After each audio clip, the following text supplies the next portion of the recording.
Tila House of Marites. Uy, House of mga chismosa ang tingin ni Senador Amy Marcos dito sa House of Representatives. Akala ko mga tama na yung World War na yan.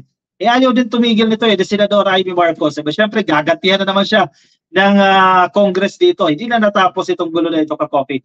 May bago na naman kasi, Ka-Coffee. Tinanong kasi itong si Senador Amy Marcos, anong masasabi niya dito sa breakup ni Bea Alonzo at ni Dominic Roque? No? Sabi niya, magtatanong muna ako sa Kongreso. Sa balita ng Politico.com. Anong ibig sabihin yan?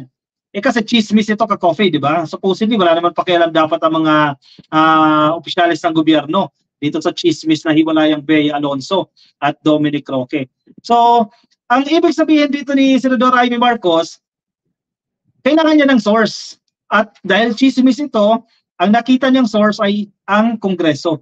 Actually, ang Senate, Kongreso din yan, matatawag na Kongreso din yan. Pero tinutukoy niya dito, itong House of Representatives. Kumbaga, pinag-uugatan ng mga chismis itong House of Representatives. Parang ganyan ang datingan dito ni Senador Amy Marcos. Hindi talaga titigil ang World War yan.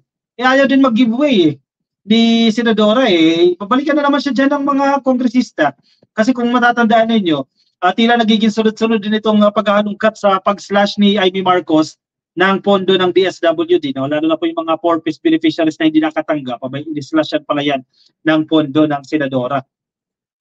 Senator Amy Marcos had an interesting take on the controversial split of celebrity couple, si Bea Alonzo at si Dominic Roque. Appearing in a candid Q&A session in her YouTube channel, Marcos answered questions from a range of topics, including a high-profile celebrity breakup. When asked why Bea and Dominic broke up, Marcos suggested turning to Congress for answer. Biruin mo ha, teka, magtatanong muna ako sa Kongreso, sabi ni Senador Amy Marcos. Siyempre ma'am, sa sinabi mong yan, may insulto ang mga kongresista. May insulto yan sila Romualdez, ang grupo ni Romualdez at ang mga miyembro ng House of Representatives. Kasi anong tingin mo sa amin? Source ng chismis? Source ng marites? Bea and Dominic recently confirmed they have decided to part ways and call off their wedding. The extremely painful yet united decision to end their engagement was announced in a joint statement last week. Unfortunately, some even confirmed our breakup without our consent, and some created ridiculous stories that had no basis and were utterly false, so we felt the need to share this announcement with great sadness for our peace of mind and our families. And then, lumabas na ito mga chismis na nalink ito kay Mayor Bullet Halusos at kay former Congressman Bong Suntay, itong si Dominic Roque. Pero anyway, wala na tayong pakialam dyan, Ka-Coffee, dahil personal na buhay nila yan.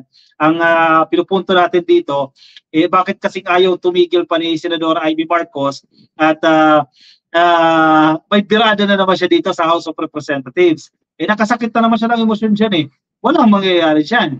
Diba?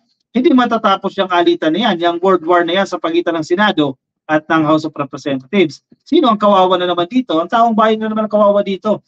Yung mga batas na imbis na sumasalang na sa BICAM Conference, na pag-uusapan na nila para madala na sa Presidente maging batas yan. Hindi kumikilos yan. Dahil sige, kalibat kanan, bato ng mga issue sa isa't isa. Wala na itong katapusan. Senador Amy Marcos, kung sa tingin ninyo, di ba, nakakataas kayo sa mga kongresista dahil kayo mga senador, sana kayo na magpaubaya, di ba? Kung sa tingin niyo mas matatalino naman kayo, mas nakakaunawa kayo, sana magpaubaya na kayo, di ba? Itigil na yan. Kasi kung wala mag-giveaway dyan, hindi matatapos itong batuhan ng putik sa pagitan ng dalawang kampo. Yan, nakababato lang na naman yan kanina. Bukas, asahan ninyo, may sagot na naman ang mga mambabatas dyan. Marami yan 312 yan na kongresista at nagkakampihan yung mga yan Pag naglabas ng statement na naman yan, baka sa Lunes may press conference na naman yan. Balikan na naman kayo dyan. Wala na talaga, hindi na natapos yan. Rogelio Licoan, nakakasira na yan si Senador Amy. Sinisira ang PBBM admin. Correct. Hindi nakakatulong. Edgar Bahala, insulto yan. Correct. September vlog, si Amy dapat turukan ng fentanyl. Naku, lalala yan kapag tinurukan ng fentanyl yan.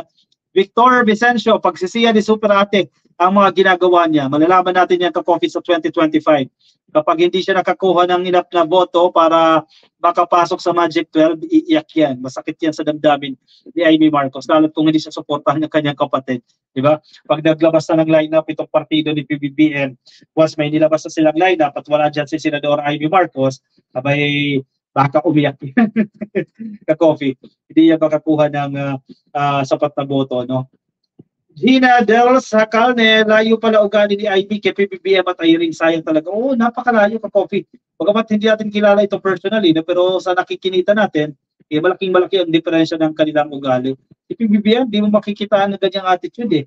Tahimik lang ito, pero working silently. IB, naging marites na, sabi ni Lorna Ofredo. Jing Florento, hindi naman nanalo si Super. Super baba. Julius Kapispisan, happy viewing po sa inyo, ka-coffee. Sa ginawa ni Super Ate, dapat na talaga buwagin ng Senado. Do mahirap-hirap na usapin pa yan. Sterling Sanding, intrigera lang tong si Aimee. Nakakawalang respeto tong si Aimee. Elizabeth Tabihan, good morning. Ka-coffee, good morning sa mga nakatutok sa atin. Ha? Gonilyn Larsanya, shoutout po sa inyo. Kay Mark Joseph Sabit, kay George Santos na sa Facebook. Happy viewing po sa inyo, ka-coffee. Yung mga nasa Facebook, hindi pa kayo naka-follow sa ating Facebook page, yan ka-coffee, pasuyo na lang po, paklik na lang po ng follow or like dyan sa Facebook. No? Kung kayo naman din nasa YouTube, ay paklik lang po ng subscribe. Anyway, sige, let's move on, ka-coffee, sa ating next topic. Kuha na lang inyong kape at proceed tayo sa ating next topic.